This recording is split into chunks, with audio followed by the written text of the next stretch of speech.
A Receita Federal combate a sonegação de contribuição previdenciária por contribuintes individuais.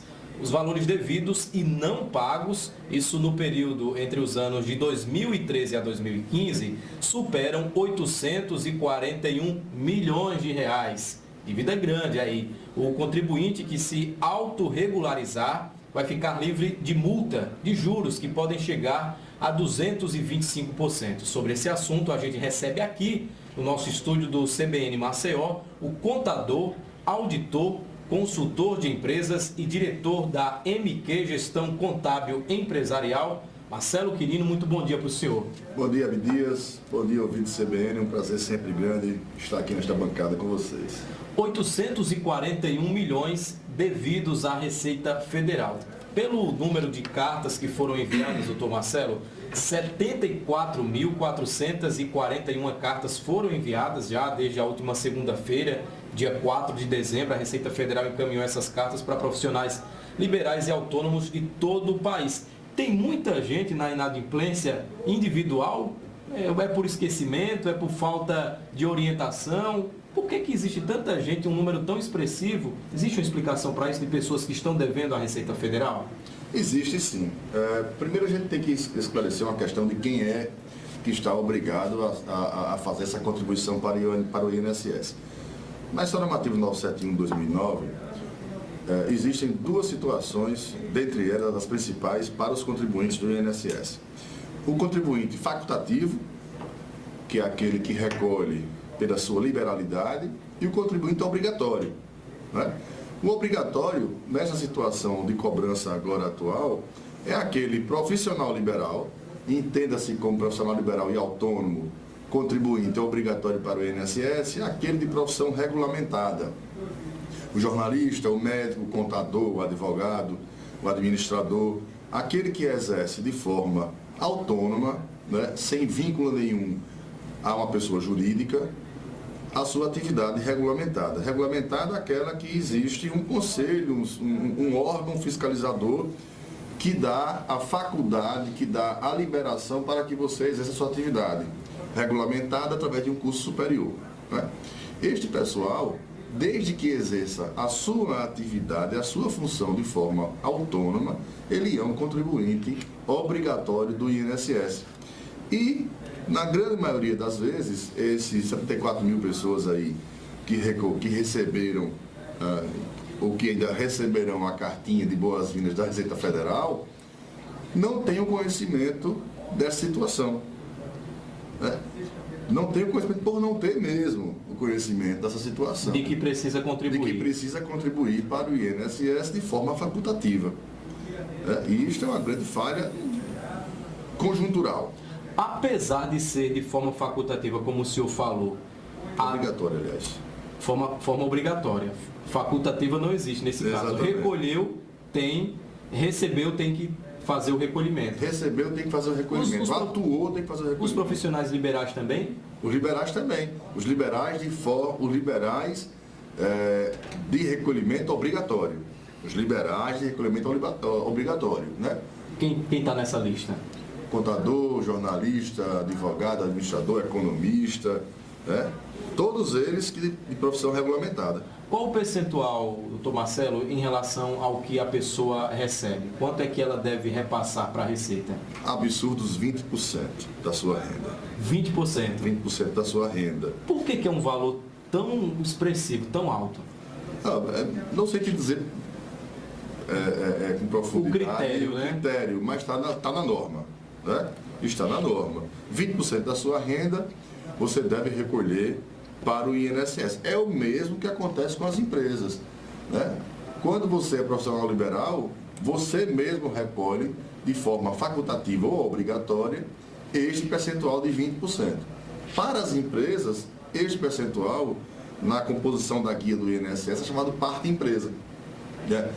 O mesmo recolhimento, o mesmo percentual, 20%. Lógico, existem algumas exceções, né? Se a sua renda estiver abaixo ou fora dos critérios da obrigatoriedade de recolhimentos, você não vai recolher.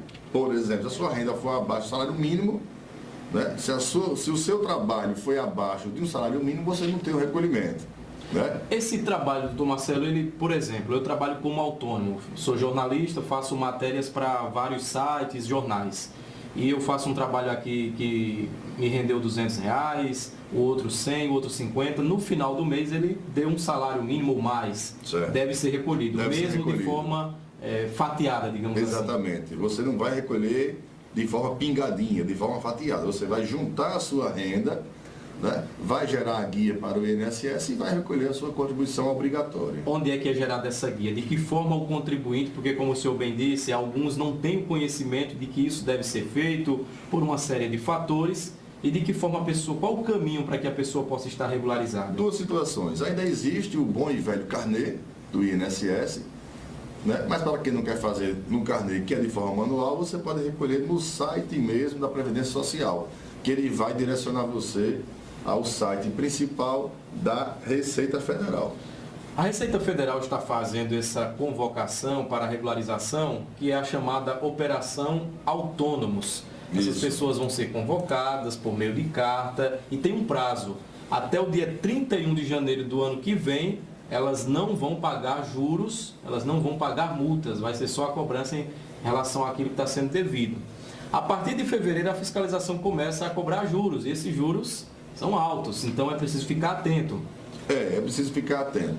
Digamos que a Receita Federal está fazendo um mini refis, né, de forma muito mais avançada, porque nem vai cobrar multa nem juros, né, para que você se autorregularize em relação ao recolhimento do seu INSS, da sua contribuição previdenciária.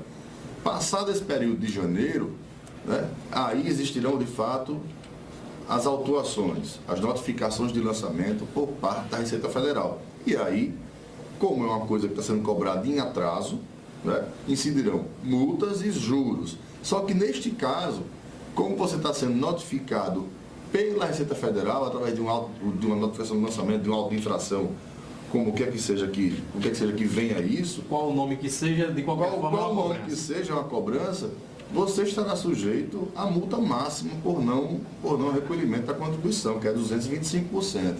Fora isso, você ainda estará sujeito de forma obrigatória, e aí não há nenhum tipo de complacência, porque é regra, você ainda sofrerá um processo da representação penal criminal. Isso pelo Ministério Público Federal. Iniciando pela Receita Federal, sugerindo ao Ministério Público que abra esse processo contra você. Doutor Marcelo, existe alguma forma de a pessoa negociar, porque se os juros chegam a 225%, suponhamos que você seja um profissional que não tem uma renda fixa, as multas, perdão, são juros, são multas em cima daquilo que foi aplicado, da cobrança aplicada. E aí você não tem como pagar. Existe alguma forma de negociar isso com a Receita? Existe. A Receita Federal, em todas as possibilidades das suas cobranças, né, ela sempre abre parcelamento dos débitos. Neste caso, deverá ser aplicada, salvo o melhor juízo, o que prevê a Lei 10.522 de 2002, que é que você pode parcelar em até 60 meses. Veja, parcelamento padrão na Receita Federal em 60 vezes. Esses que são divulgados agora atualmente, né, em 120, em 145 e até 180 meses, são parcelamentos especiais, né? A regra geral, 60 meses. Em relação às consequências, qual o reflexo do recolhimento incorreto ou de se deixar de fazer esse recolhimento? E suponhamos que a pessoa seja notificada pela Receita e aí ela tenha depois a cobrança de multas, e isso vai ficando. Quais são as consequências para a pessoa? O que é que acarreta para a vida dessa pessoa? Nós temos duas consequências principais. A primeira consequência, e essa eu considero a principal delas, que é quando você não recolhe, não contribui para a Previdência Social, né, e aí não vou levar em consideração nenhuma questão política, o que está acontecendo e tal. Quando você não contribui para a Previdência Social, você não existe para a Previdência Social de forma alguma. Você não poderá usufruir de nenhum dos benefícios da Previdência Social. Aposentadoria, auxílio-doença, auxílio-incapacidade, auxílio-invalidez, esses auxílios, pensão, para a viúva, para a família, no caso do seu falecimento.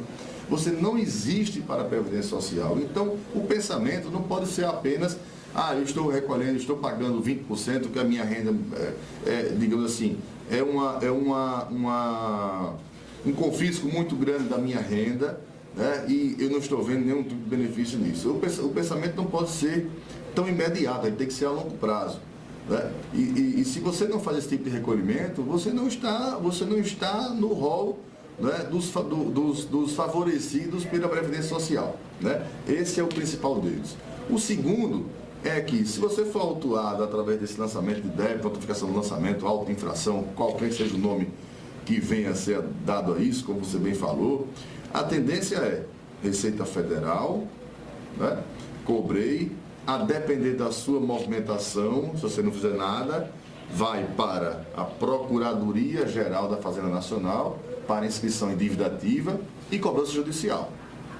Isso pode acarretar, inclusive, alguns bens que eu tenha, eles podem ser penhorados nesse sentido? Podem ser, sim.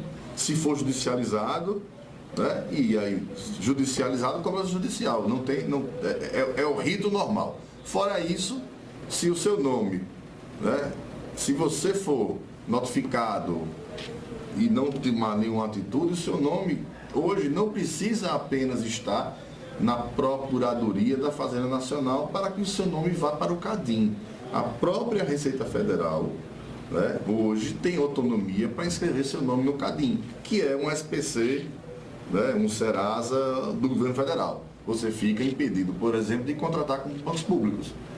Se você tem um cheque especial no Banco do Brasil, na Caixa Econômica, no Banco do Nordeste, e se seu nome estiver negativado pelo CADIM, você não pode mais ter aquele cheque especial.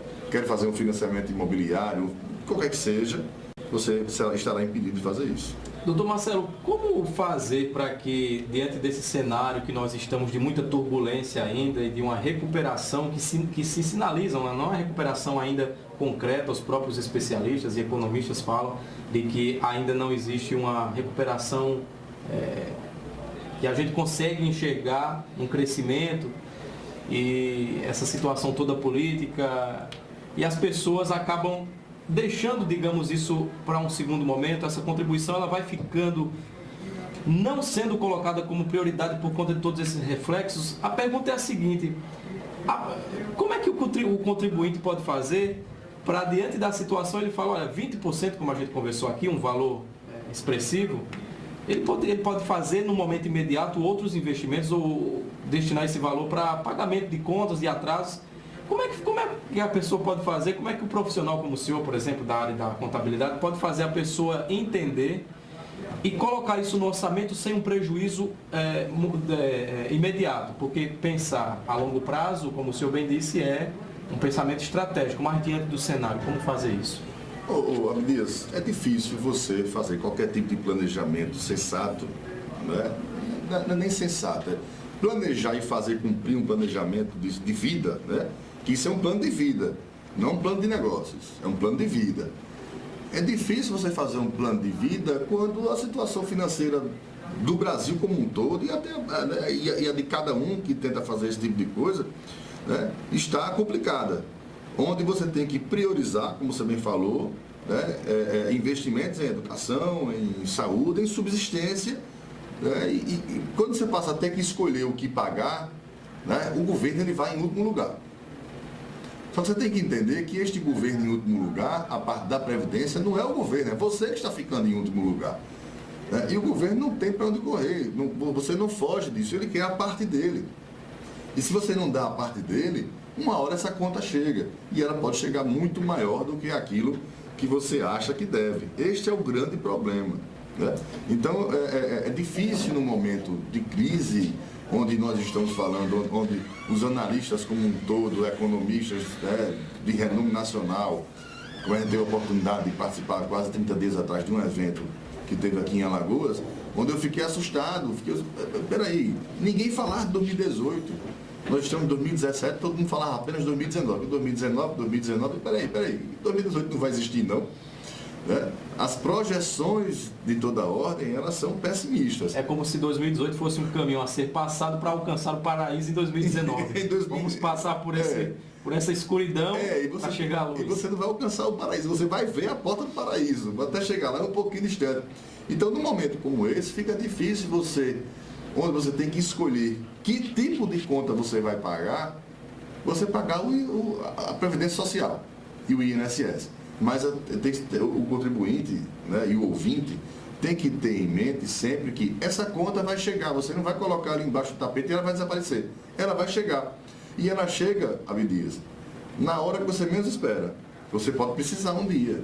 Né? Um acidente, por Nós exemplo. que somos profissionais liberais, a gente tem que fazer esse recolhimento. Né? Porque se você não trabalhar, de onde vem a sua renda? Da sua produção. Você recebe pelo que você produz. E hoje em dia, cada vez muito mais. Né? Você recebe pelo que você produz. Se você não produz, você não recebe. E se você não tem capacidade de produzir, você e sua família vão passar necessidades. Então você tem que fazer o recolhimento para o INSS para que você tenha garantido um mínimo de renda que seja capaz de manter a sua família. Com essa sinalização da reforma da Previdência, essa contribuição se torna ainda mais necessária, né? Porque Muito o tempo mais. de contribuição pode ser, ainda não foi aprovada, mas já sinaliza para dificultar ainda mais os caminhos de quem vai ter o acesso aos benefícios da Previdência. Exatamente. Os benefícios da Previdência, eles não sofrerão alterações. Né? Mas a forma de chegar auxílio até isso. doença, os auxílios de maneira toda, mas o benefício maior, digamos assim, que é o objetivo de todo mundo no final, que é a sua aposentadoria, ele vai ficar um pouquinho mais longo o caminho a ser percorrido. Né? E aí, quanto maior o caminho a ser percorrido, maior a sua necessidade de se manter regular. Porque quanto maior a sua irregularidade, maior o tamanho do buraco que você vai ter que fechar depois na frente. Né? Então você não pode esquecer disso. Para que você seja muito bem orientado, procure seu contador.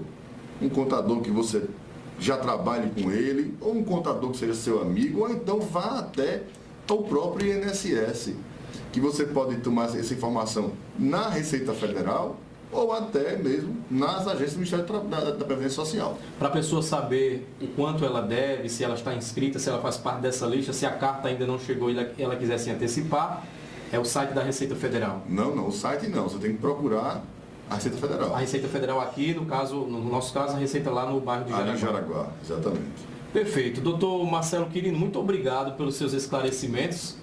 Já terminou a nossa conversa aqui, é uma conversa realmente assim importantíssima para esses contribuintes. Não temos os números de Alagoas, mas o senhor me falou em off que aproximadamente 1.000 contribuintes variados. Entre 500 e 1.000 pessoas devem ser notificadas aqui em Alagoas. Tá bom, muito obrigado pelas informações, doutor Marcelo Quirino, que é contador, auditor, consultor de empresas e diretor da MQ Gestão Contábil Empresarial. Mais uma vez, muito obrigado pela participação do senhor aqui conosco. Eu agradeço, prazer sempre nosso.